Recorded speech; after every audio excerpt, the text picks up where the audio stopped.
салом. Хабарҳои муҳими радиои Озодиро аз рӯзи чоршанбе 8 октябр ман Хиромон Бақозода тақдим мекунам. дар душанбеи имрӯз бар асари таркиши баллони газ дар як ороишгоҳи дохили маркази тиҷоратӣ як нафар кушта шуд. ин ҳодиса субҳи имрӯз дар сохтмони маркази тиҷоратии Содот рух дод ва дар натиҷа соҳиби ороишгоҳ марди 45-сола Алек Токов кушта шуд. вазорати умури дохилии Тоҷикистон ин хабарро ҳамчун як ҳодисаи сӯхтор нашр кардааст.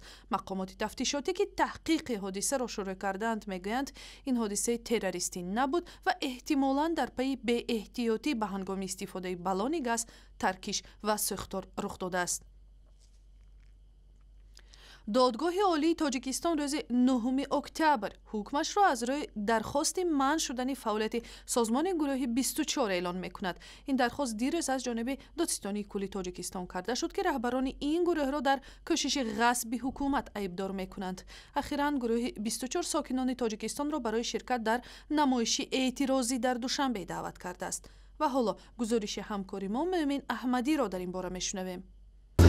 додгоҳи олии Тоҷикистон ариза аз ҷониби Додситони Кӯли Тоҷикистон дар мавриди гурӯҳи ифротӣ хондани гурӯҳи мавсум ба 24-ро қабул кардааст. ва алон ки мо пушти дари додгоҳи олии Тоҷикистон қарор дорем, масъулони додгоҳи олии Тоҷикистон мегӯянд феълан баррасии парвандаи марбут ба созмони ифротӣ хондани гурӯҳи 24 шурӯъ шудааст ва натиҷаҳои ниҳоии он ки хулосаҳои ниҳоии он ки ин гурӯҳро ҳамчун гурӯҳи ифротӣ мешиносанд ё на фардо эълон хоҳад шуд.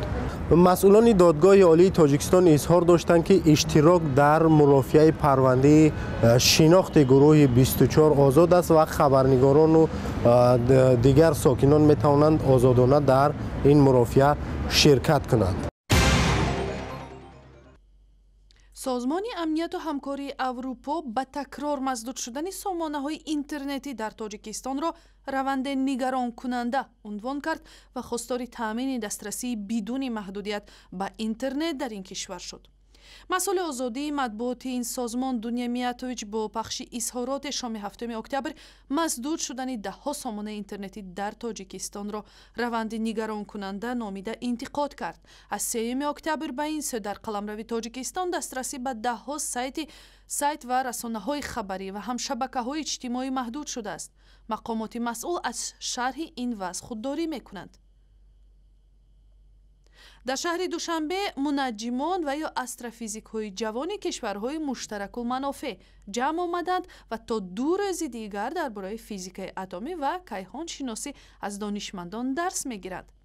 дар конфронси байналмилалии мунаҷҷимону физикҳои ҷавони кишварҳои муштаракулманофеъ ки рӯзи 6 октябр дар Академияи улуми Тоҷикистон шурӯъ шуд ва то 10 октябр идома мекунад, 40 пажӯҳишгари ҷавон ширкат доранд.